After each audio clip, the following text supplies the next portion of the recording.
The November fog pressed against the windows of Whitehaven mansions with the persistence of an unwelcome visitor, but within his immaculate flat, Hercule Poirot had achieved that state of domestic perfection that soothed his orderly soul.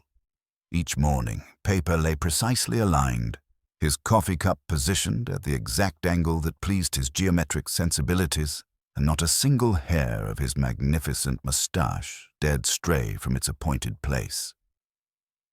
"Hastings, mon ami," he observed to his companion, who was struggling with the crossword, "there is something profoundly satisfying about a morning that begins with complete predictability." It was precisely then that predictability abandoned them entirely. The doorbell's chime announced a visitor whose very presence seemed to carry an aura of controlled anxiety. Miss Rowan Marsh entered with the measured steps of one accustomed to maintaining composure in the face of chaos, the unmistakable bearing of a governess. She was perhaps 30, with intelligent grey eyes and the kind of understated elegance that spoke of good breeding fallen upon modest circumstances. "Monsieur Poirot," she began without preamble, "I have come because I believe a crime has been planned with the precision of a mathematical equation, and I fear I have been cast as an unwilling witness to its execution." Poirot's green eyes sharpened with interest. "Ah, mademoiselle speaks in riddles. But Poirot, he appreciates a mystery that announces itself with such courtesy. Please be seated and explain this crime of mathematics." Miss Marsh perched on the edge of the offered chair, her hands folded with practiced restraint. "I am employed as governess to the children of Lady Octavia Harbury in Grosvenor Square. This evening, her ladyship hosts one of her celebrated charity musicals, and she intends to display the famous peacock diamond to encourage generous donations. But this morning, I discovered something that has filled me with the most terrible foreboding." From her reticule, she withdrew a sheet of paper, handling it as though it might burst into flames. "I found this hidden within my pupil's Latin exercises. Not written in the child's hand, but carefully inserted where I, as the governess, would certainly discover it." Poirot examined the paper with the reverence of a scholar studying ancient text. The seemingly innocent schoolwork contained, when read vertically down the margins, a chilling message. "At 10, the peacock falls." "Someone wishes you to know of their intentions," Poirot murmured. "But why warn the governess? What role are you meant to play in this drama?" "That is what terrifies me most," Miss Marsh replied. "I am not family, not friend, merely an employee. Yet someone has chosen me as their confidant or their scapegoat." Poirot's fingers drummed silently against his knee. "Lady Octavia's household. Tell me of the players in this domestic theatre." "There is Captain Felix, her charming but financially embarrassed brother, who views the diamond with the longing of a gambler eyeing his salvation. Mr. Vale, the secretary, whose devotion to Lady Octavia borders on the obsessive. Madame Sylvie Durant, the French widow who has recently become a frequent visitor. Dr. Aldous Reeve, who attends Lady Octavia's nerves with suspicious regularity. And Mr. Lytton Smythe, a collector whose acquisitions sometimes raise questions about their provenance. A veritable constellation of motives," Poirot observed with satisfaction. "We shall attend this musicale, Hastings. When someone is courteous enough to provide the time and method of their crime, it would be churlish to ignore such an invitation." That evening, Lady Octavia's drawing-room blazed with light and conversation. The peacock diamond, displayed beneath a glass dome upon a pedestal of black lacquer, caught the light like captured fire. Lady Octavia herself, resplendent in silver tissue, moved among her guests with the calculated grace of a woman who understood that charity was merely another form of theatre. Poirot positioned himself where he could observe both the diamond and the assembled company. Miss Marsh, maintaining her professional invisibility, shepherded the children through their brief appearance before the adult entertainment began. As the evening progressed, Poirot noted the subtle tensions that crackled beneath the veneer of polite society. Captain Felix's laughter carried a note of desperation. Mr. Vale's eyes followed Lady Octavia with unsettling intensity. Madame Durant's conversation with Dr. Reeve seemed designed to be overheard. Mr. Lytton Smythe studied the diamond with the focused attention of a man making calculations. At 5 minutes to 10, the pianist concluded his performance to enthusiastic applause.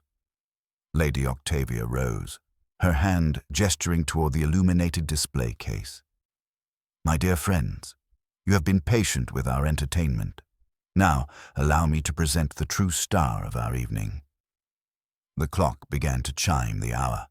On the 10th stroke, the lights flickered and died. In the brief darkness, there came a sharp metallic click, followed by the crystalline crash of breaking glass.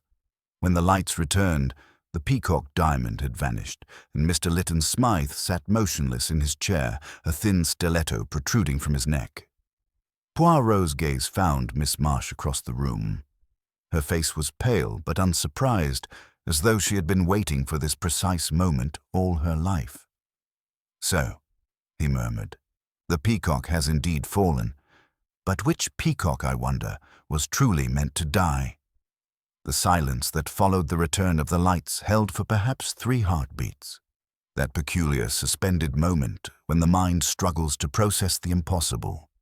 Then Lady Octavia's scream shattered the crystalline air, a sound of pure aristocratic outrage mixed with genuine terror. The drawing-room erupted into chaos as elegant guests stumbled backward from the twin horrors before them, the empty pedestal where the peacock diamond had blazed moments before, and Mr. Lytton Smythe slumped in his chair with a silver-handled stiletto protruding from just below his left ear. "Nobody moves!" Poirot's voice cut through the pandemonium with the authority of a man accustomed to commanding order from chaos. His small, precise gesture toward the doors carried more weight than a shouted command. "Hastings, if you would be so kind as to secure the exits." Captain Felix, his military training asserting itself despite the brandy tremor in his hands, moved to assist. "Good God, what's happened here? Octavia, sit down before you faint." His sister allowed herself to be guided to a chair, though her eyes remained fixed on the empty display case with an expression that suggested the missing diamond troubled her as much as the corpse. Dr. Reeve had instinctively moved toward the body, his medical bag clutched in one pale hand. "May I examine him?" "Only to confirm what we can already observe," Poirot replied, his green eyes taking careful note of how the doctor approached the corpse. "You will not disturb the weapon, if you please." The physician knelt beside Lytton Smythe with professional detachment, though Poirot noticed how carefully he avoided touching the ornate handle of the stiletto. After a moment, Dr. Reeve rose with the particular gravity physicians reserve for the inevitable. Instantaneous.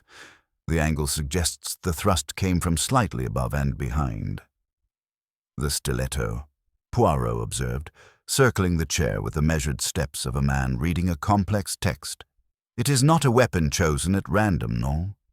Someone familiar with this household would know of its usual location."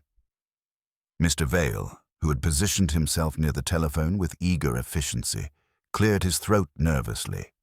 "It's from Lady Octavia's collection of Renaissance artifacts, usually displayed in the library." "Ah, so our murderer possessed intimate knowledge of the house," Poirot murmured, filing this detail away with the satisfaction of a collector acquiring a rare specimen. "Most illuminating." Madame Durant had retreated to the furthest corner, her French accent becoming more pronounced as she dabbed at her brow with a scented handkerchief. "To think, at a charity musicale, it is monstrous. I am quite overcome."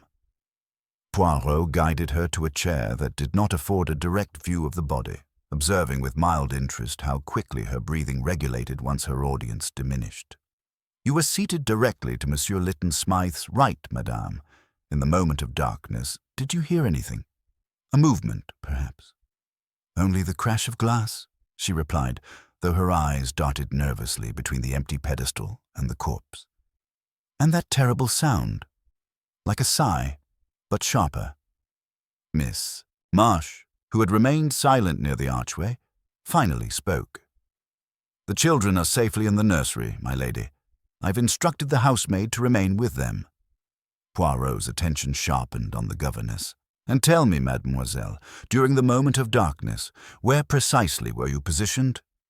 "Near the piano, ensuring the children remained calm during the performance." Captain Felix's brandy glass paused halfway to his lips, but the children had already been dismissed to the nursery before the lights failed. "I distinctly remember their departure." Little Margaret curtsied quite prettily. A flush crept across Miss Marsh's pale cheeks. I had returned briefly to retrieve a handkerchief one of the children had dropped." "Ah," Poirot said softly, his tone carrying no accusation but infinite curiosity. "A handkerchief. And this necessitated your presence near the piano rather than, say, the chairs where the children had been seated." Before Miss Marsh could respond, the arrival of Inspector Japp and his constables brought temporary relief from Poirot's gentle but persistent questioning. Japp's brisk, cheerful manner seemed almost incongruous in the elegant drawing-room now transformed into a crime scene. "Evening all. Hello, Poirot. Trust you to be on the spot when London society manages to combine theft and murder in a single evening." Japp's experienced eye swept the room, taking in the assembled suspects with professional interest. "Right then, what have we here? Jewel gone and a gent stuck like a pincushion. Which of you had it in for our collector?"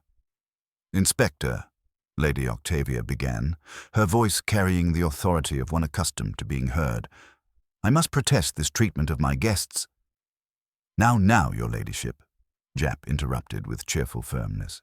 "Murder's no respecter of social standing. Everyone stays put until we've sorted this out."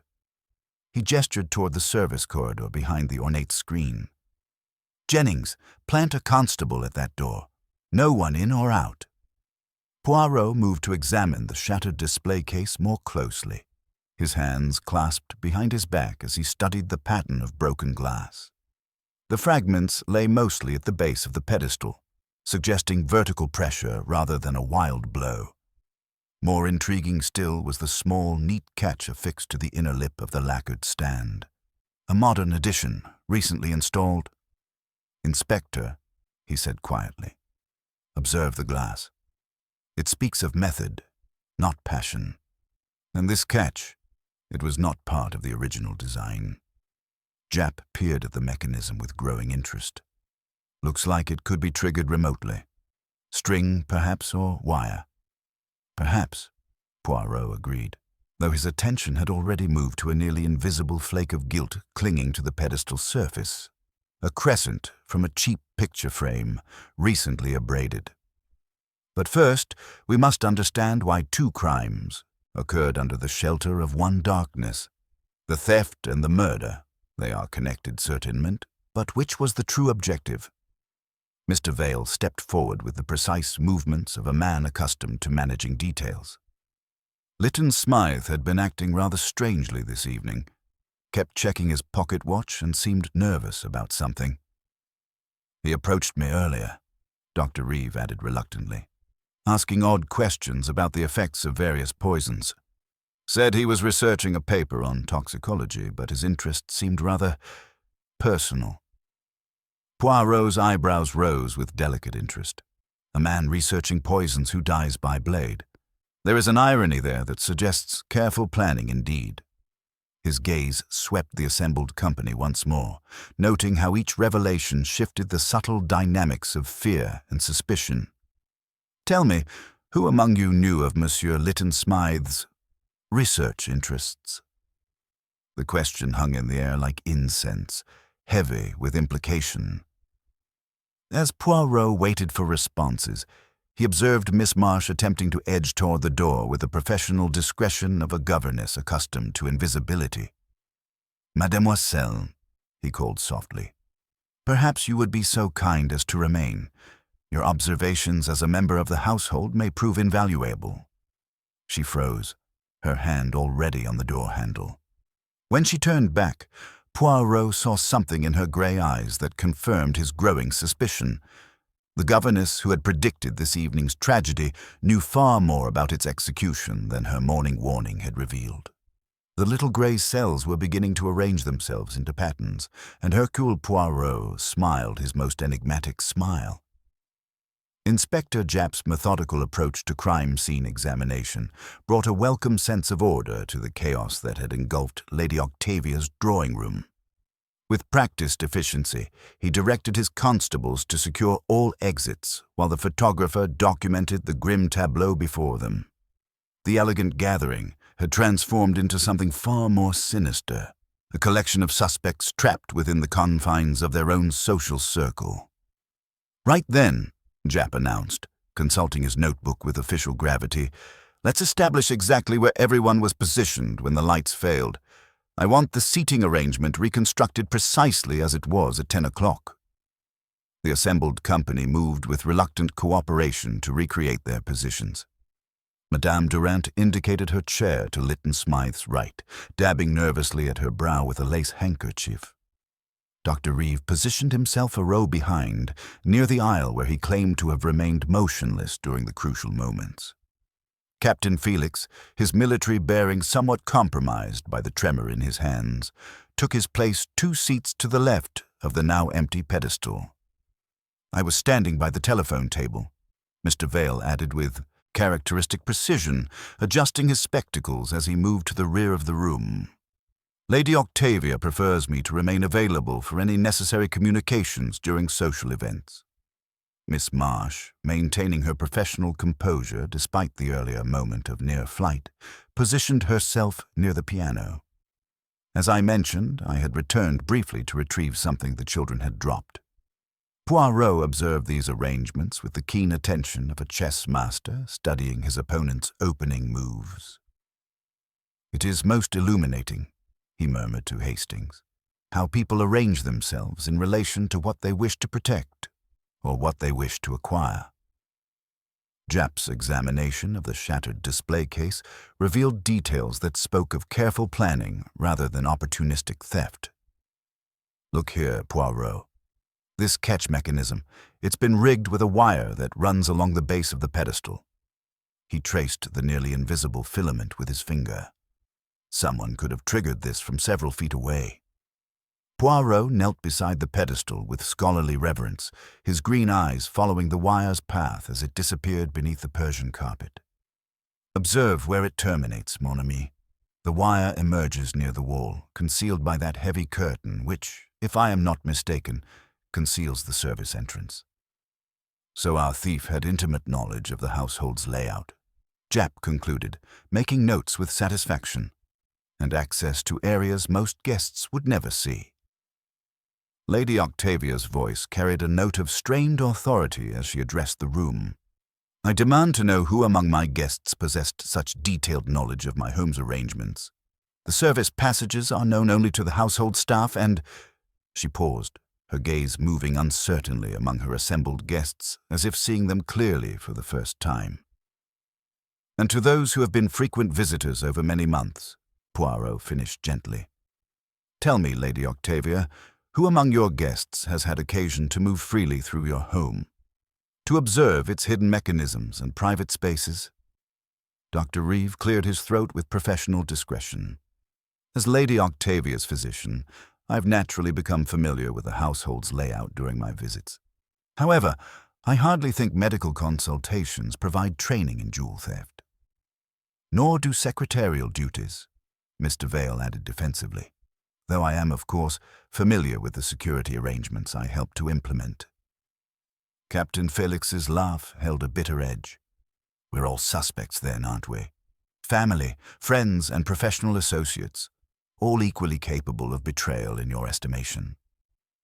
"Not betrayal, mon capitaine," Poirot corrected softly, "but desperation.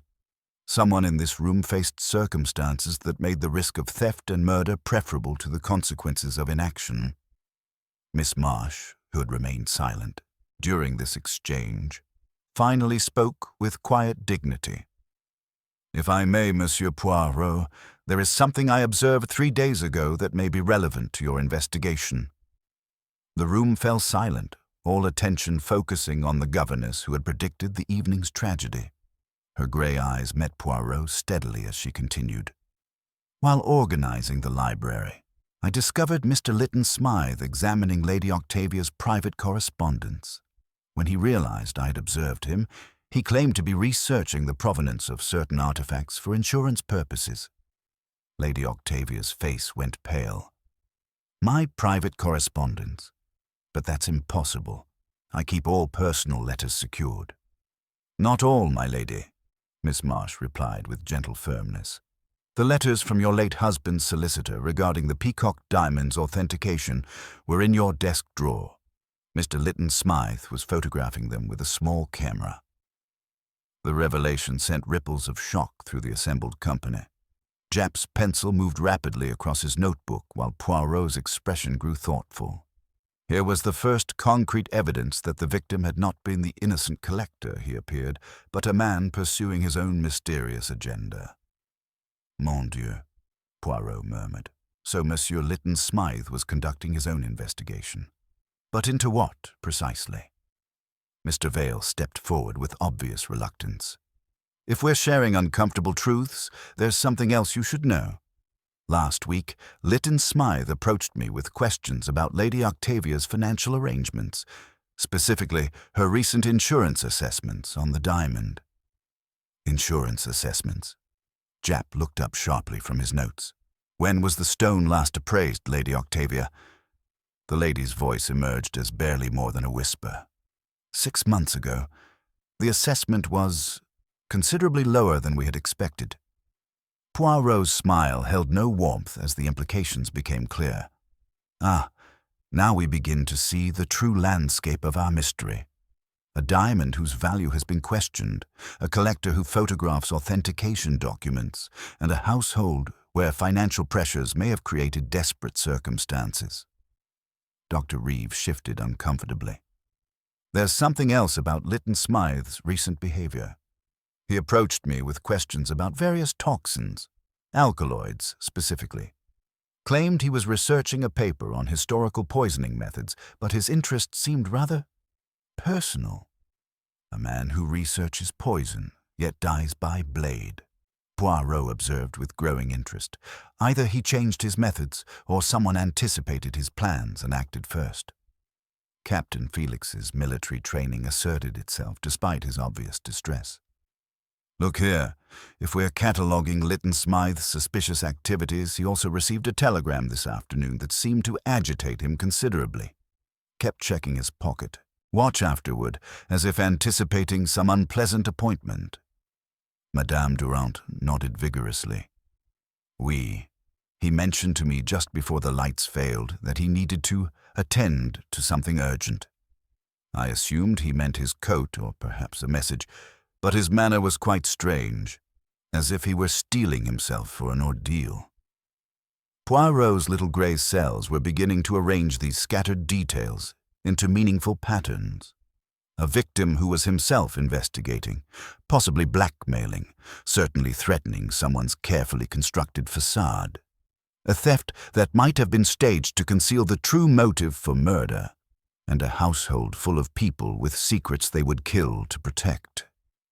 Inspector, he said quietly, I believe we are dealing with a crime of unusual complexity. The theft and the murder are connected, certainement, but not in the way they appear. Someone in this room discovered that Monsieur Lytton Smythe had learned something that made him more dangerous alive than dead. His gaze swept the assembled suspects with renewed intensity. The question we must now answer is this. Which of you realized that your secret was no longer safe and decided that murder was preferable to exposure? The silence that followed was heavy with unspoken guilt and growing fear, as each person in the room contemplated not only what they knew about the crime, but what the crime might reveal about them. The morning room's intimate proportions provided a welcome respite from the drawing room's theatrical atmosphere, though the fog pressing against the windows seemed to carry whispers of the evening's violence. Poirot had requested this quieter space for more delicate conversations, understanding that truth often emerged more readily in comfortable surroundings than under the harsh scrutiny of official interrogation. Miss Marsh entered with the composed bearing that marked her profession, settling into the indicated chair with economical grace. Her grey eyes met Poirot's steadily, though he noted the subtle tension in her carefully folded hands. "Mademoiselle," Poirot began with characteristic gentleness, "we shall proceed with order, n'est-ce pas? You will tell me why you truly positioned yourself near the piano this evening, and what you observed during those crucial moments of darkness." A faint flush colored her pale cheeks. "I confess, Monsieur Poirot, that my explanation about the handkerchief was not entirely truthful. When I discovered that warning note this morning, I felt compelled to watch. The piano's position offered a clear view of both the pedestal and the electrical controls." "Ah, so you anticipated some form of mechanical trickery." "Most perceptive." Poirot's approval was genuine. "And what did your vigilance reveal?" "I saw someone approach Mr. Lytton Smythe's chair during the musical performance, quietly, as if adjusting their own position, but in fact moving his chair several inches closer to the pedestal. He seemed puzzled, but did not protest." "You observed this person clearly?" Miss Marsh hesitated. "The lighting was dim, focused on the pianist. I saw movement, a figure in evening dress, but I cannot swear to the identity." Poirot filed this crucial detail away, noting both what she revealed and what she carefully avoided specifying. "And the moment of darkness itself?" "I heard the mechanism activate. A soft click like a camera shutter, then the crash of glass and—" She paused, her composure wavering slightly. "There was a sound like a sigh, but sharper. I realized later it must have been the moment the stiletto struck." "You have been most observant, mademoiselle. One final question. You mentioned testing of the pedestal mechanism yesterday evening. From where did you witness this rehearsal?" "The children's schoolroom overlooks the drawing room. I was supervising evening lessons when I heard the faint sound and glanced down. Someone was examining the display case very carefully, though I could not determine who." When Miss Marsh departed, Poirot remained in contemplative silence before making his way to the library. The Renaissance stiletto's empty niche drew his attention immediately, not merely for its obvious significance, but for the subtle details surrounding it. The dust pattern suggested the weapon had been removed twice recently, and a nearly invisible filament of picture wire lay broken near the baseboard.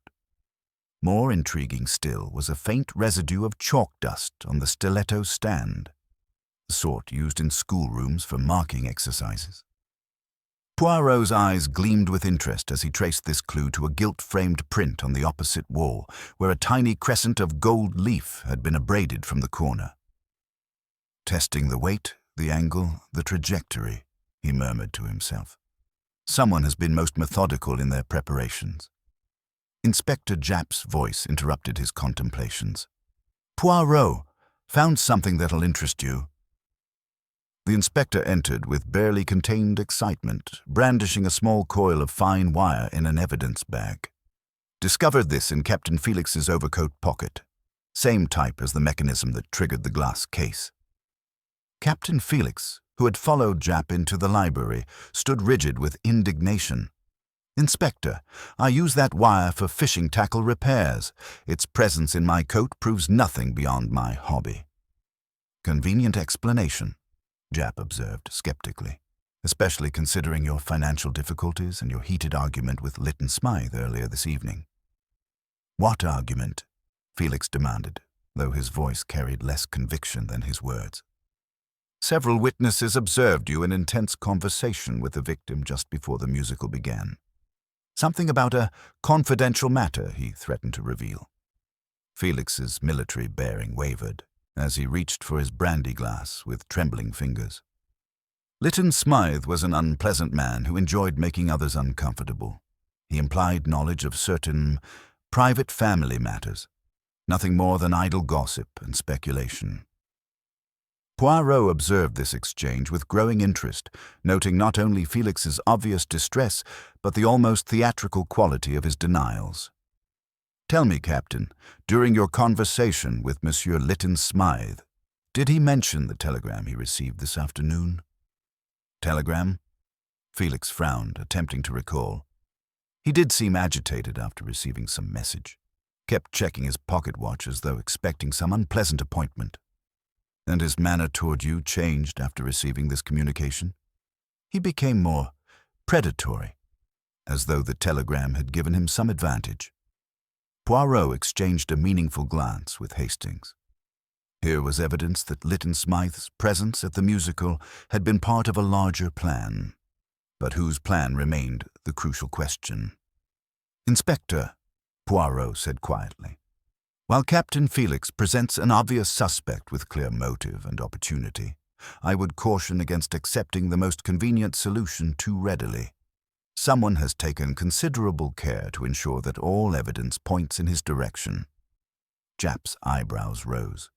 "You think he's being framed?" "I think, mon ami, that we are witnessing a performance as carefully orchestrated as the evening's musical entertainment. The question we must now answer is whether Captain Felix is the villain of this piece, or merely another victim of someone far more clever than we have yet imagined." The little grey cells were beginning to discern a pattern of deliberate misdirection, one that suggested their true adversary possessed both intimate knowledge of the household and the psychological sophistication to manipulate suspicion with surgical precision. The morning brought that peculiar hush which follows catastrophe, broken only by the measured footsteps of constables and the whispered consultations of servants. Poirot used this quiet to pursue his own methodical investigation, beginning with the schoolroom where Miss Marsh had discovered her ominous warning. The children's domain occupied the third floor, its windows offering a clear view of the drawing-room below. Chalk dust lingered on the windowsill where someone had knelt to observe the evening's preparations, and the easel bore traces of hasty erasure. More significantly, a gilt-framed print of Roman ruins showed recent disturbance, its hanging wire newly cut, with a crescent of gold leaf missing from one corner. "Someone has been practicing, Hastings," Poirot observed, noting how the step-stool had been moved to accommodate adult height. The stiletto's removal, the angle of approach, all rehearsed with scholarly precision. In the library, the weapon's empty niche revealed its own secrets. Chalk residue on the stand suggested repeated handling by someone familiar with schoolroom materials, while faint scratches indicated the blade had been tested against various surfaces. The killer had prepared methodically, leaving nothing to chance. Inspector Japp's arrival interrupted these contemplations. "Poirot, we've got him dead to rights." The inspector's satisfaction was evident as he produced an evidence bag containing fine wire. "Found this in Captain Felix's overcoat pocket, same type as the mechanism that triggered the glass case." Captain Felix, summoned for questioning, stood with military bearing despite the tremor in his hands. "Inspector, I use such wire for fishing tackle repairs. Its presence proves nothing beyond my hobby." "Convenient explanation," Japp observed skeptically, "especially considering your gambling debts and that heated argument with Lytton Smythe." Poirot requested an interview with Mrs. Pemberton, the housekeeper whose 23 years of service had given her unparalleled insight into the household's dynamics. Her testimony proved illuminating. Mr. Lytton Smythe had become increasingly presumptuous, she explained with dignified disapproval. He would arrive unannounced, photographing artifacts with a small camera and asking pointed questions about their provenance. 3 days ago, he examined the peacock diamond with a jeweler's loupe, showing particular interest when I mentioned the recent appraisal had been disappointing. Disappointing in what manner? The stone was valued at considerably less than expected, Monsieur Poirot. Lady Octavia has been economizing since receiving that assessment. This revelation cast new light on the evening's events. Poirot's investigation of the electrical system revealed additional complications. The main panel showed signs of tampering, with scratches around the switches and a fragment of expensive silk caught on a protruding wire. Someone in evening dress had accessed the service corridor during the crucial moments. Thomas, the footman who controlled the lighting, provided crucial details. "The lights went out completely instead of dimming as planned, sir. When I tried to restore them, nothing happened. as though someone had interfered with the main switch. As evidence mounted against Captain Felix, Poirot found himself increasingly troubled by its convenient nature. The gambling debts were real, the argument witnessed, the wire damning, yet something felt orchestrated about the entire sequence. "It's an open and shut case," Japp declared with satisfaction. Felix was desperate. Lytton Smythe was threatening exposure, and he saw his chance in the darkness. "Perhaps too open, mon ami," Poirot murmured. "Consider, a man planning theft and murder carries the triggering mechanism in his pocket, stands precisely where suspicion will fall. Either he is remarkably foolish, or someone wishes us to believe in his guilt." Lady Octavia's entrance interrupted their debate. Fatigue had stripped away her social veneer, leaving only raw honesty. "You may ask me directly, Monsieur Poirot. 6 months ago, the Peacock Diamond was appraised at less than half its reputed value. My late husband purchased reputation with promises rather than proof. Lytton Smythe discovered this and threatened exposure. The revelation transformed the entire investigation. If the diamond's authenticity was questionable, multiple motives emerged beyond simple theft. Lady Octavia faced social ruin. Captain Felix's debts might be connected to the stone's true value, and Lytton Smythe's blackmail extended beyond personal indiscretions to family honor itself. "Yet you displayed it publicly at a charity event," Japp observed. "Because I could not bear to live in shame," she replied simply, "and because Lytton Smythe's telegram yesterday afternoon made it clear that tonight would be his final ultimatum." Poirot's little grey cells arranged these revelations into new patterns. The theft might have been staged to conceal the diamond's worthlessness, the murder designed to silence the one person who could expose the deception.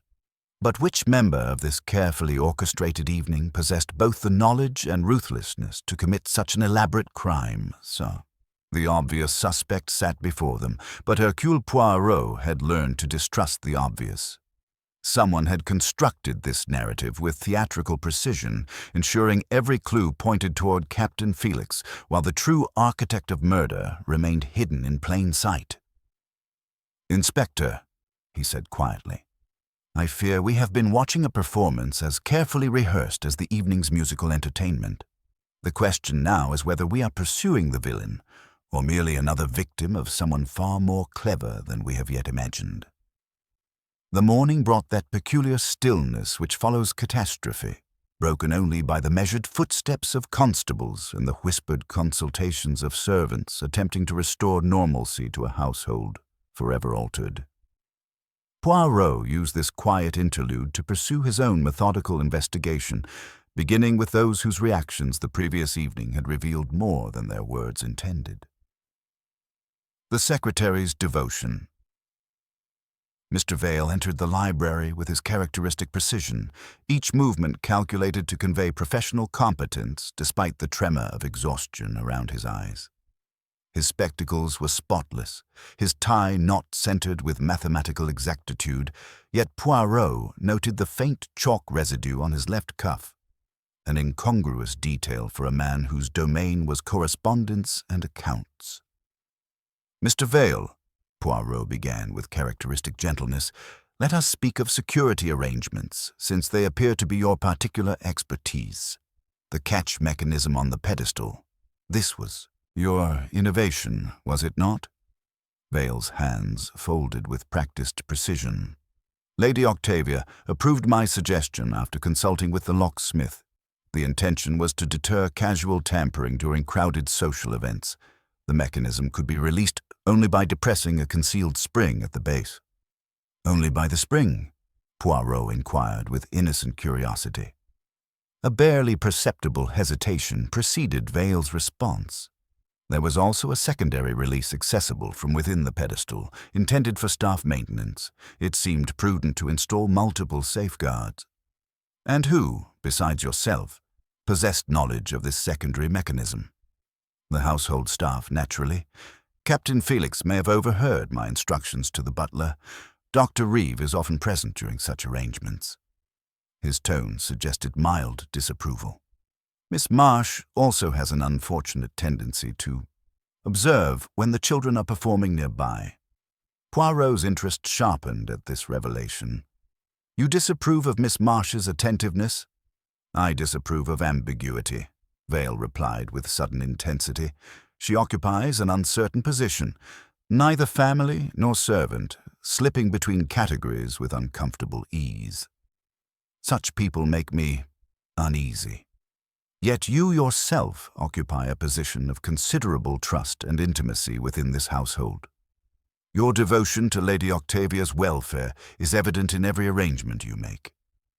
Poirot's observation carried no accusation, merely gentle recognition. The secretary's composed facade cracked slightly. Lady Octavia has endured tremendous strain since her husband's death. The diamond's reappraisal was devastating, not merely financially, but as a blow to her late husband's reputation. Lytton Smythe exploited that vulnerability with systematic cruelty. You hated him for that? I despised the vulgarity of his methods, Vale corrected with quiet vehemence. But hatred and murder are not synonymous, Monsieur Poirot. The clue of chalk and rehearsal. After dismissing Vale, Poirot made his way to the schoolroom, where the morning light revealed details that darkness had concealed. Chalk dust lingered on the window-sill where someone had knelt to observe the drawing-room below, and the easel bore traces of hasty erasure. More significantly, a gilt-framed print of Roman ruins showed recent disturbance, its hanging wire newly cut, with a crescent of gold leaf missing from one corner. Someone has been practicing, Hastings, Poirot observed, noting how the step-stool had been adjusted to accommodate adult height. The stiletto's removal, the angle of approach, the precise trajectory, all rehearsed with scholarly thoroughness.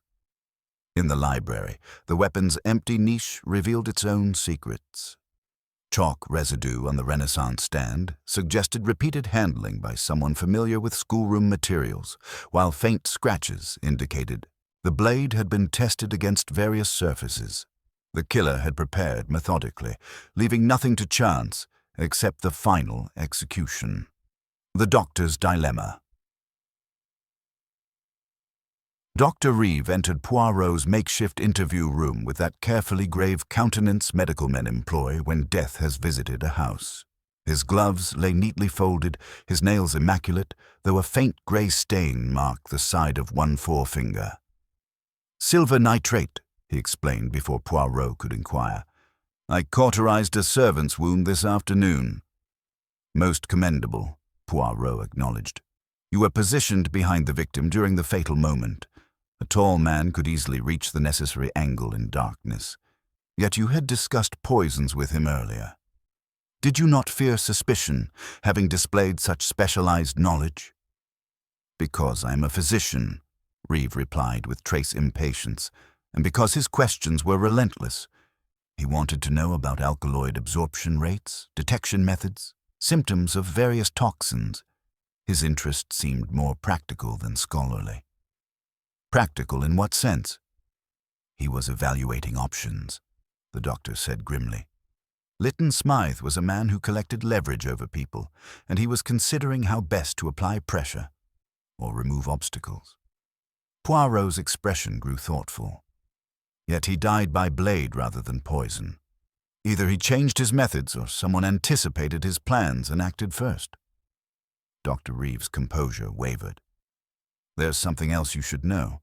Lytton Smythe had been my patient, discreetly, for a chronic condition requiring careful medication management. He used this medical relationship to extract information about other patients, including Lady Octavia." "What manner of information?" "Her mental state, her medications for anxiety and insomnia, her growing paranoia about social exposure. He was systematically documenting her psychological vulnerabilities, preparing for some form of calculated attack on her stability." The widow's observations. Madame Durand's interview in the morning room revealed the full extent of Lady Octavia's deteriorating condition. The French widow's nervous demeanor concealed sharp observational skills and intimate knowledge of the household's private struggles. Lady Octavia has been approaching a complete nervous collapse, she confided to Poirot. The diamond's reappraisal, combined with Lytton Smythe's systematic psychological pressure, had pushed her beyond rational response. She spoke of desperate measures, of preferring ruin to prolonged humiliation, and Lytton Smythe's behavior during the evening itself. He was like a man watching a carefully orchestrated performance unfold exactly as planned. He kept checking his pocket watch, smiling with anticipation rather than pleasure. When the lights failed, I heard him release a sharp breath. Not surprise, but satisfaction. This revelation troubled Poirot considerably. If Lytton Smythe had anticipated the evening's events, it suggested either remarkable prescience or active participation in orchestrating his own demise. The pattern emerges. As afternoon shadows lengthened across the drawing room, Poirot assembled the fragments of evidence into increasingly coherent patterns. The theft mechanism's sophistication, the killer's intimate knowledge of household routines, the convenient placement of evidence against Captain Felix, all suggested a mind capable of extraordinary calculation and patience. "Inspector," he said to Japp, who had arrived with news of fingerprint evidence, "we are witnessing a performance as carefully rehearsed as the evening's musical entertainment. Someone has taken considerable care to ensure that all evidence points toward Captain Felix, while the true architect of murder remains hidden in plain sight. But the fingerprints on the stiletto handle match his service records," Japp protested. "Fingerprints can be transferred, mon ami, particularly by someone with medical knowledge of such procedures. We are hunting not a gambler of chances, but a student of repetition, someone who rehearsed every detail until success was inevitable." Poirot's green eyes gleamed with growing certainty. 3 people possessed both the intimate household knowledge and psychological sophistication necessary for such an elaborate crime. The devoted secretary who controlled security arrangements, the physician who understood both poisons and psychological manipulation, and the governess whose position granted her invisible access to every corner of the house. The little grey cells were arranging themselves into definitive patterns, and Hercule Poirot smiled his most enigmatic smile.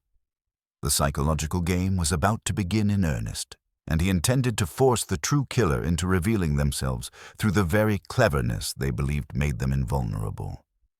"Tomorrow," he announced to Hastings, "we shall gather all our players for the final act of this carefully orchestrated drama. Someone has been very clever indeed, but not quite clever enough to deceive Hercule Poirot." The morning brought that peculiar stillness which follows catastrophe, broken only by the measured footsteps of constables and the whispered consultations of servants attempting to restore normalcy to a household forever altered. Inspector Japp arrived with characteristic briskness, his confidence buoyed by what appeared to be a straightforward case against Captain Felix. Wire in his pocket, gambling debts, heated argument with the victim, Japp enumerated with satisfaction. "Open and shut, I'd say. We'll have him charged by noon." Poirot, however, remained troubled by the convenient arrangement of evidence. "Perhaps too open, mon ami. When facts align themselves with such perfect symmetry, the wise detective pauses to consider whether someone has been arranging them with deliberate care." The telegraph office. Revelation. Before accompanying Japp to make the arrest, Poirot insisted on one crucial investigation. At the district telegraph office, the clerk, a sharp-eyed young woman with ink-stained fingers, provided information that transformed his understanding of the previous evening's events. "Mr. Lytton Smythe's telegram yesterday afternoon," she recalled, "came by telephone from a private call box near Grosvenor Square. The message was peculiar. At 10, the Peacock Falls. Confirm attendance." Reply address was his club. Poirot's green eyes sharpened with interest. The phrase from Miss Marsh's warning note was not merely a prophecy, it was an appointment. Someone had summoned Lytton Smythe to witness his own destruction, or perhaps to participate in what he believed would be someone else's downfall. The voice placing the call. Male or female? Difficult to say, sir. Clipped, educated? Could have been either, really. Some people have voices that disguise their nature. The psychological experiment. Returning to Grosvenor Square, Poirot requested the drawing room be restored to its exact configuration from the fatal evening. Lady Octavia, worn by the strain of events, agreed without protest. By 10 o'clock that morning, the scene was set with theatrical precision. The same chairs, the same lighting, even a replica diamond beneath a new glass dome. "Ladies and gentlemen," Poirot announced to the assembled company, "we shall recreate the crucial moments, not to solve the crime, but to understand the criminal mind that orchestrated it." As the lights dimmed on his signal, Poirot observed not what people did, but where their attention naturally fell. In the moment of darkness, subtle sounds revealed more than sight ever could. The soft click of a mechanism, the whisper of fabric, the barely audible intake of breath from someone who knew exactly what was coming. When illumination returned, Poirot had learned what he needed. Mr. Vale's gaze had instinctively moved to the service entrance rather than the pedestal. Dr. Reeves' hand hovered near Captain Felix's chair, not protectively but measuringly. Miss Marsh had shifted 2 precise steps toward an optimal position for accessing the hidden release mechanism. "Most illuminating," Poirot murmured. "Fear and guilt create their own geography in the human soul. The evidence speaks." Throughout the morning, Poirot's methodical examination revealed details that painted a more complex picture than simple theft and panic. In the library, chalk residue on the stiletto stand suggested repeated handling by someone familiar with schoolroom materials. The gilt-framed print in the schoolroom showed signs of recent disturbance. Its wire cut, a crescent of gold leaf missing from one corner.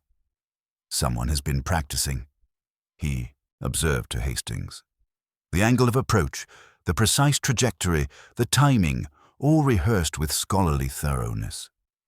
More intriguing was the discovery of a crumpled prescription pad in the library waste bin, bearing the faint impression of Dr. Reeves' signature above a fictitious name. When confronted, the physician's usual composure cracked slightly. "A patient suffering extreme anxiety requested discretion," Reeves explained, though his voice lacked conviction. "Discretion, yes," Poirot agreed. "But for what purpose? To sedate someone during the theft, perhaps, or to create the appearance of Lady Octavia's nervous collapse." The secretary's precision. Mr. Vale's interview revealed the most telling details. His intimate knowledge of the security arrangements, combined with chalk dust on his usually immaculate cuff, suggested involvement beyond his secretarial duties. "You were seen in the schoolroom, monsieur, examining the children's exercises with unusual interest, yet your domain is correspondence and accounts, not education." Vale's flush deepened. "I was merely ensuring the children's progress remained undisturbed by recent events, or ensuring that a certain warning note had been properly placed where Miss Marsh would discover it." The secretary's silence was more revealing than any protestation of innocence. The governess's dilemma. Miss Marsh's final interview confirmed Poirot's growing suspicions about the evening's true orchestration. Her admission that she had placed the warning note was coupled with a more significant revelation. "I moved Mr. Lytton Smythe's chair closer to the pedestal," she confessed quietly. "I thought if the crime occurred in full view, it might prevent more serious consequences." "You knew violence was planned." "I knew someone was desperate enough to risk everything. I hoped visibility might deter them, or at least ensure witnesses who could testify to the truth." Her grey eyes met his steadily. "I failed to prevent the murder, Monsieur Poirot, but I succeeded in ensuring it could not be hidden." The pattern emerges. As afternoon shadows lengthened across the drawing room, Poirot assembled the fragments into a coherent picture. The crime had been orchestrated by someone with intimate household knowledge, medical expertise, and the psychological sophistication to manipulate both victim and investigators. "Inspector," he said to Japp, who had grown increasingly impatient with these delays, "we are witnessing not a crime of passion, but a performance as carefully rehearsed as the evening's musical entertainment. Someone has taken considerable care to ensure that all evidence points toward Captain Felix, while the true architect of murder remains hidden in plain sight." The telegram summoning Lytton Smythe, the convenient placement of evidence, the perfectly timed theft mechanism, all suggested a mind capable of extraordinary calculation and patience. 3 people possessed both the intimate household knowledge and psychological sophistication necessary for such an elaborate crime. The devoted secretary who controlled security arrangements, the physician who understood both poisons and psychological manipulation, and the governess whose position granted her invisible access to every corner of the house. The gathering storm. "Tomorrow evening," Poirot announced, "I shall request the presence of all parties for a final examination of this affair. There are questions that conventional investigation cannot answer, questions that require the application of psychology rather than mere detection." His green eyes gleamed with the satisfaction of a man whose little gray cells had finally arranged themselves into definitive patterns. Someone in this household believed they could commit the perfect crime by providing us with the perfect scapegoat. They have been very clever indeed, but not quite clever enough to deceive Hercule Poirot. The psychological game he had promised was about to begin in earnest, and he intended to force the true killer into revealing themselves through the very cleverness they believed made them invulnerable. The final act of this carefully orchestrated drama was approaching, and justice would finally find its true target. The drawing room at Grosvenor Square held an oppressive stillness in the grey morning light, as though the elegant furnishings themselves were holding secrets too dangerous to whisper. Poirot sat in contemplative silence, his green eyes fixed upon the empty pedestal where the peacock diamond had blazed 2 nights before. The convenient arrangement of evidence against Captain Felix troubled him deeply. When facts aligned themselves with such perfect symmetry, experience had taught him to suspect the hand of a master manipulator. The hidden clue, revealed, rising with characteristic precision, Poirot made his way once more to the schoolroom, that elevated vantage point from which someone had observed and planned with scholarly thoroughness. The chalk dust on the windowsill told its own story, not the casual residue of children's lessons, but the deliberate markings of someone who had knelt here repeatedly, studying angles and distances with mathematical precision. The gilt-framed print of Roman ruins revealed its secrets under closer examination.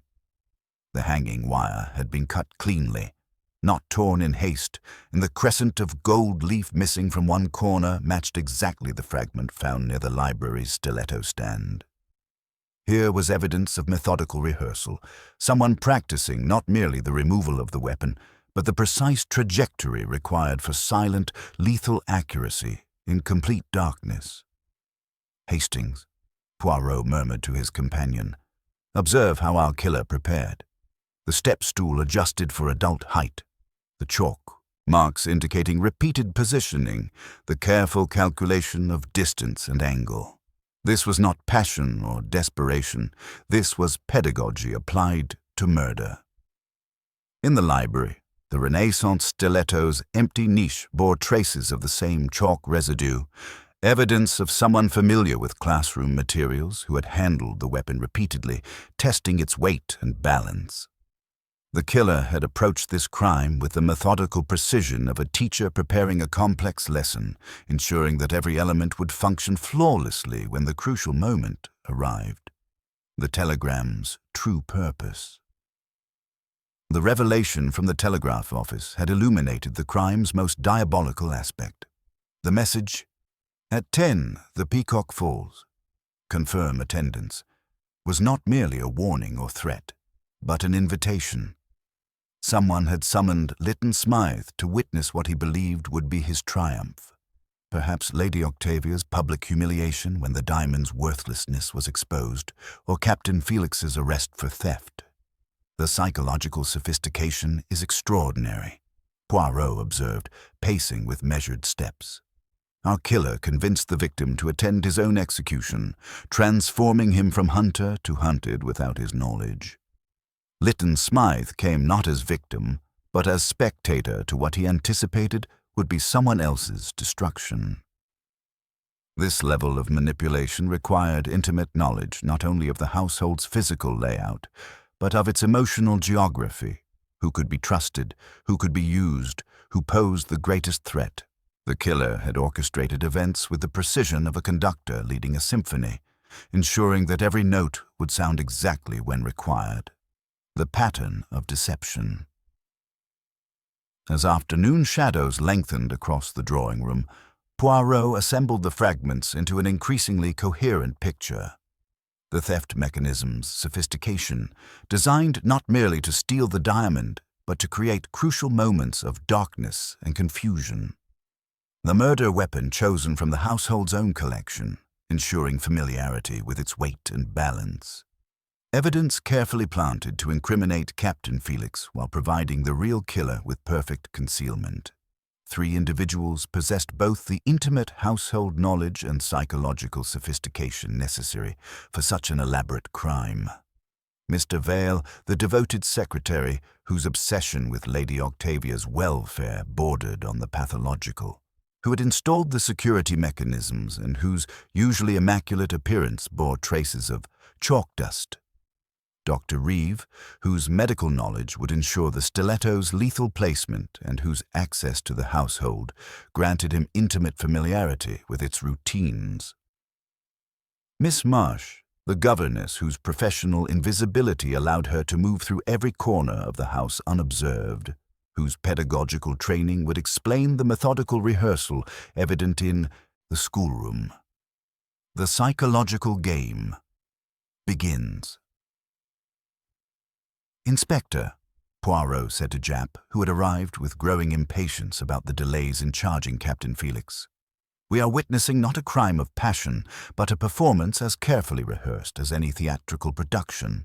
Someone has taken considerable care to ensure that all evidence points toward the obvious suspect, while the true architect of murder remains hidden in plain sight." The little grey cells were arranging themselves into definitive patterns, revealing a mind capable of extraordinary calculation and patience. The killer had not merely committed murder, they had attempted to orchestrate the very process of its investigation, using established methods of detection as weapons against the innocent. The warning note to Miss Marsh, Poirot continued, his voice carrying growing certainty, was not a desperate attempt to prevent tragedy, but a master stroke of misdirection. By ensuring my involvement, the killer guaranteed a thorough investigation, but one they believed they could manipulate to focus on the staged theft while the true motive remained concealed. The gathering storm. Tomorrow evening would bring the final confrontation, that climactic gathering where all masks would fall away and truth would finally emerge from its elaborate disguise. Poirot felt the familiar satisfaction of a puzzle nearing completion, though he recognized that the most dangerous moment lay ahead, when the killer realized their carefully constructed deception was crumbling. "Someone in this household," he announced with quiet finality, "believed they could commit the perfect crime by providing us with the perfect scapegoat. They have been very clever indeed, using psychological manipulation, physical evidence, and even the methods of detection itself as weapons in their arsenal." His green eyes gleamed with the satisfaction of a man whose little grey cells had finally arranged themselves into unassailable certainty. "But they have made one crucial error, mon ami. They assumed that Hercule Poirot would play the game according to their rules. Tomorrow they shall discover that the Belgian detective plays only by the rules of justice, and justice, she is a far more formidable opponent than they have imagined." The psychological game was about to reach its crescendo, and Poirot intended to conduct the final movement with the precision that had made him legendary. The killer sat somewhere in this elegant house, still confident in their cleverness, unaware that their very intelligence had become the instrument of their exposure. The November fog pressed against the leaded panes of Lady Octavia's drawing room with renewed vengeance, as though the very atmosphere conspired to conceal the secrets that would soon be laid bare. The elegant chamber had been restored to its precise configuration from the fatal evening, every chair positioned with theatrical accuracy, every lamp adjusted to recreate the exact lighting that had concealed murder beneath the veil of musical entertainment. Poirot stood before the assembled company with the measured dignity of a conductor preparing to lead his most complex symphony, his green eyes moving across each face with the penetrating gaze of one who had finally arranged all the scattered notes into their proper harmony. Lady Octavia maintained her aristocratic composure despite the shadows of exhaustion beneath her eyes, while Captain Felix occupied his chair with military bearing, though the tremor in his hands betrayed the strain of facing potential arrest. Dr. Reeve had positioned himself with professional detachment, his medical bag clutched as though it might provide sanctuary from approaching accusations. Mr. Vale hovered near the telephone table with characteristic precision, his spectacles reflecting the lamplight like shields against scrutiny. Madame Durant dabbed nervously at her brow, her French accent becoming more pronounced with each whispered prayer. Miss Marsh maintained her professional invisibility near the piano, though her grey eyes held a wariness that suggested she understood the evening's true purpose. Inspector Japp stood ready with his constables, confident that the case against Captain Felix would be confirmed through Poirot's theatrical presentation. The Belgian detective, however, had orchestrated this gathering for purposes far more complex than simple confirmation of the obvious. "Mesdames et messieurs," Poirot began with ceremonial gravity, "we gather tonight to examine not merely a crime, but the psychology that conceived it. Someone in this room has demonstrated intelligence of the highest order, intelligence applied to the most diabolical purpose. They have created not merely a murder, but a masterpiece of misdirection that transforms the very process of investigation into a weapon against the innocent." His measured pace carried him to the empty pedestal where the peacock diamond had blazed 2 nights before. The theft of this stone was never the true objective. It was merely stage dressing for a far more sophisticated performance, the psychological destruction of those who threatened to expose uncomfortable truths. Lady Octavia's voice emerged as barely more than a whisper. "Monsieur Poirot, surely you cannot mean to suggest that someone orchestrated Lytton Smythe's murder merely to protect my reputation?" "Not merely your reputation, madame, but the carefully constructed facade that someone in this household required to maintain their position of trust and influence." Poirot moved to examine the service entrance concealed behind the ornate screen. The diamond's questionable authenticity was indeed a source of vulnerability, but not in the manner we have been led to believe. His hands traced the path of the nearly invisible wire that had triggered the glass case. Observe the sophistication of this mechanism. It required intimate knowledge of security arrangements, access to specialized materials, and technical skill to install it without detection. More significantly, it required someone who understood that the theft itself would provide crucial moments of darkness and confusion necessary for murder. Dr. Reeve shifted uncomfortably. Surely any of us might have acquired such knowledge through casual observation. Casual observation, yes. Poirot agreed with deceptive mildness. But this crime required far more. It required someone who understood the psychological vulnerabilities of every person in this room, who could predict with mathematical precision how each would react under pressure. His gaze moved toward the schoolroom above, where chalk marks had revealed the killer's methodical preparation. Someone rehearsed this crime with pedagogical thoroughness, practicing not merely the physical mechanics, but the psychological manipulation necessary to ensure suspicion would fall upon the intended scapegoat. Captain Felix's military bearing wavered as he reached for his brandy glass. "If you're suggesting I was deliberately framed—" "I'm suggesting, mon capitaine, that you were chosen as the perfect suspect because your genuine difficulties provided unassailable motives. Someone exploited your vulnerabilities with surgical precision ensuring every piece of evidence would point in your direction while they remained safely concealed. The room fell silent, except for the soft ticking of the mantel clock. Poirot's little grey cells had arranged themselves into unassailable certainty, revealing a mind capable of extraordinary calculation and patience. The telegram summoning Lytton Smythe was perhaps the most brilliant stroke, Poirot continued, his voice carrying growing authority. Our killer convinced the victim to attend his own execution, transforming him from hunter to hunted without his knowledge. Lytton Smythe came not as victim, but as spectator to what he anticipated would be someone else's destruction. Miss Marsh's professional composure began to crack slightly. Monsieur Poirot, surely you cannot believe that anyone in this household possessed such calculated cruelty. On the contrary, mademoiselle, I believe someone in this household possessed exactly such intelligence corrupted by desperation into the most dangerous weapon of all. They understood that conventional murder would be detected, so they created a crime that would solve itself in the wrong direction. Poirot's green eyes gleamed with satisfaction. They have been very clever indeed, but they have made one crucial error. They assumed that Hercule Poirot would play according to their rules. The psychological game had reached its crescendo, and justice would finally find its true target. The heavy silence in Lady Octavia's drawing-room was thick enough to touch. Poirot, standing near the lacquered pedestal, let that silence speak, his presence alone commanding attention as his little grey cells arranged the final pieces of the puzzle. Mesdames et messieurs, Poirot began, we have witnessed not just a crime, but a performance. A crime constructed with the precision of a mathematician and the cunning of a dramatist.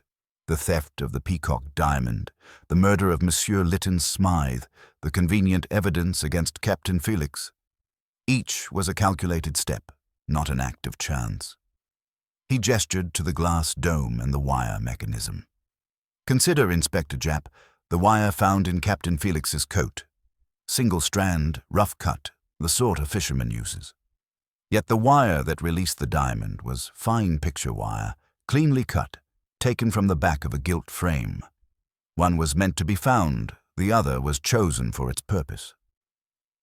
Poirot produced the coil, the sharp twist unmistakable.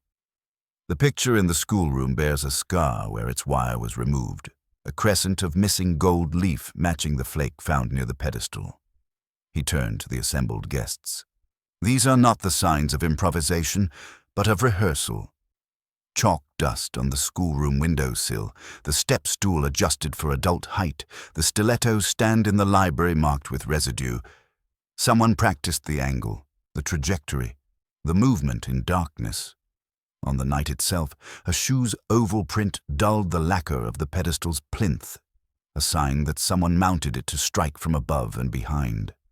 Japp frowned. And who could rehearse all this without arousing suspicion?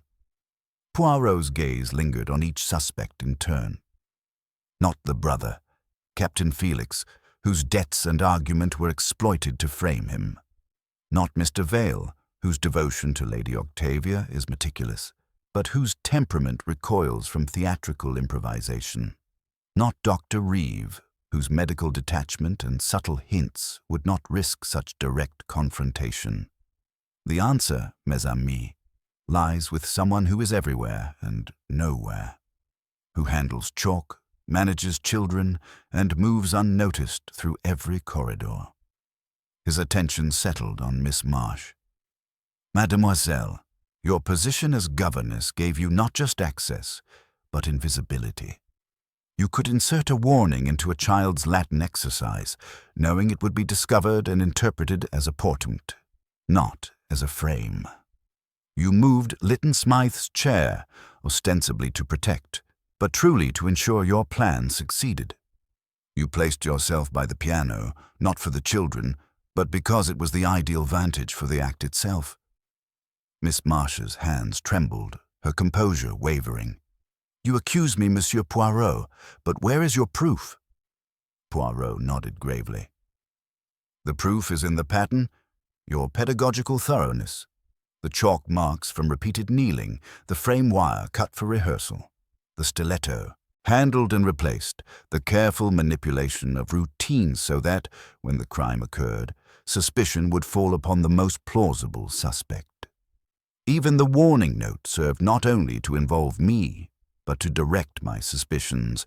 You counted on my distrust of the obvious, on my habits.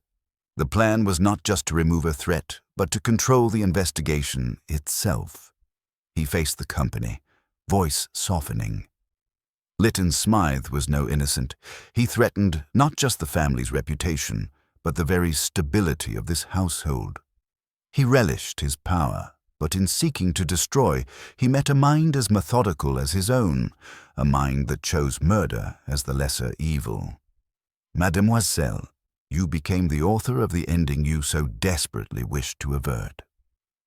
Under the weight of evidence and logic, Miss Marsh's reserve broke. He would have ruined Lady Octavia, exposed the children to scandal, destroyed all I had worked to protect. I tried to warn him, to make him see sense, but he laughed at me. I rehearsed every step. If I could not prevent the crime, at least I could ensure it would not go unpunished.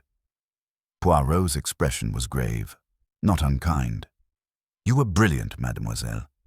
But in the end, your very thoroughness betrayed you.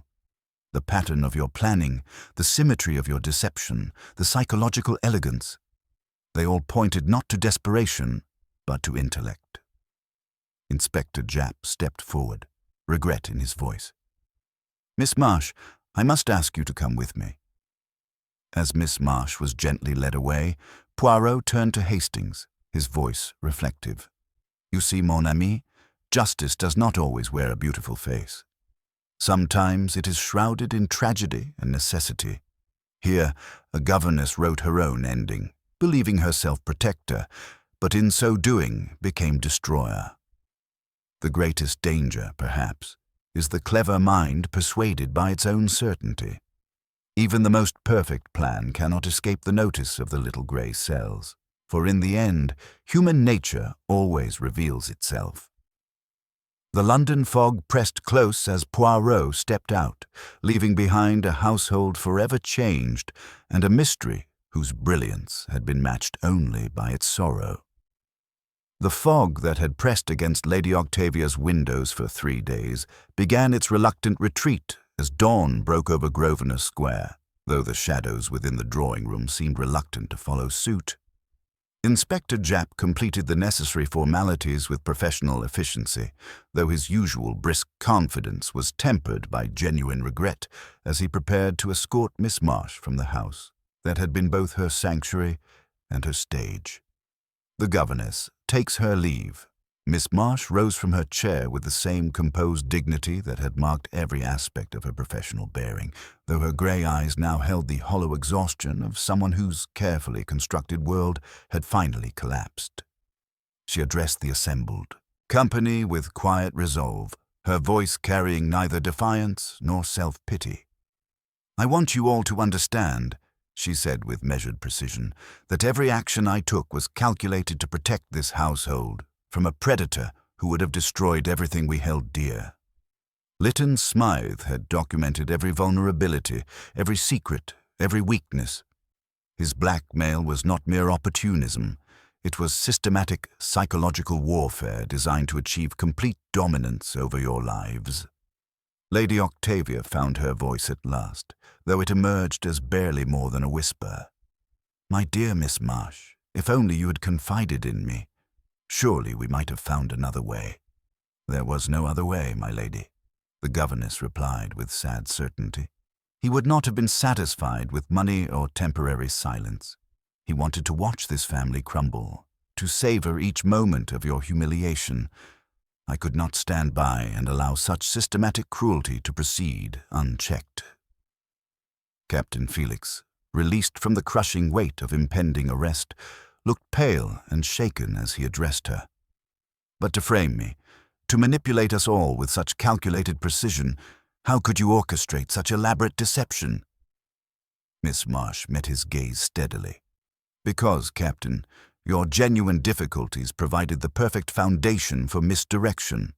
I exploited your vulnerabilities not from malice, but from necessity.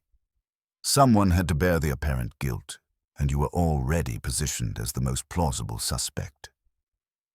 As Inspector Japp gently indicated that the time for farewells had come, Miss Marsh made one final request. May I say goodbye to the children? They will need some explanation for my sudden departure, and I would spare them the harsh details of adult failings. That can be arranged, Japp replied with unexpected kindness, though it must be brief and supervised. The hidden truth revealed. After Miss Marsh's departure, Poirot turned his attention to the final loose thread in this carefully woven tapestry of deception. "Inspector," he said quietly, "there remains the matter of the peacock diamond itself. Miss Marsh was too methodical to leave such a crucial element to chance." Leading the way to the schoolroom, Poirot approached the gilt-framed print of Roman ruins with scholarly reverence.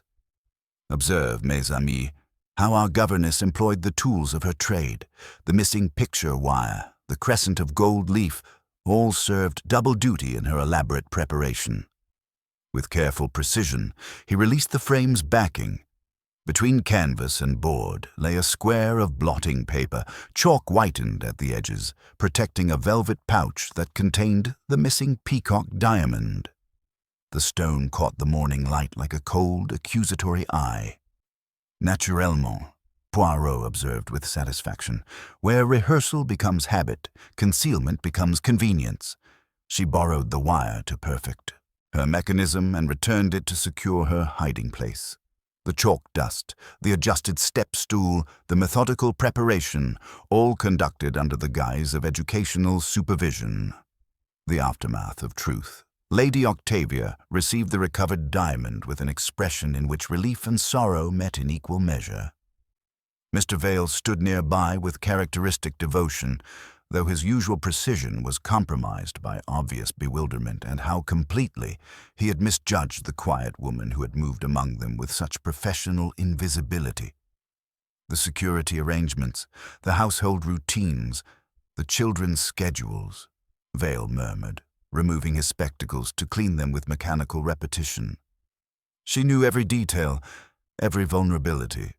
We trusted her with our most intimate domestic arrangements, never imagining they would become weapons in her hands. Dr. Reeve closed his medical bag with trembling fingers, his professional detachment shattered by the revelation of such calculated violence. To think we lived alongside someone capable of such elaborate deception, never suspecting the depths of determination beneath that composed exterior. Captain Felix, his military bearing gradually reasserting itself despite the shock, reached for his brandy with hands that no longer trembled from fear but from the profound unsettling of his worldview. She orchestrated everything, the theft, the murder, even my near conviction, with such methodical precision. It's almost admirable in its thoroughness, though terrifying in its implications. Poirot's final reflection. As the official machinery of justice began its inexorable process, Poirot moved to the window where the November fog continued its retreat, revealing London's familiar angles with reluctant honesty. His green eyes held the particular sadness reserved for cases where intelligence had been corrupted by desperation into something monstrous.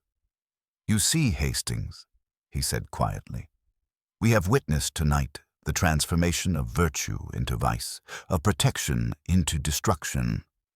Miss Marsh convinced herself that murder was an act of love, that violence was a form of devotion.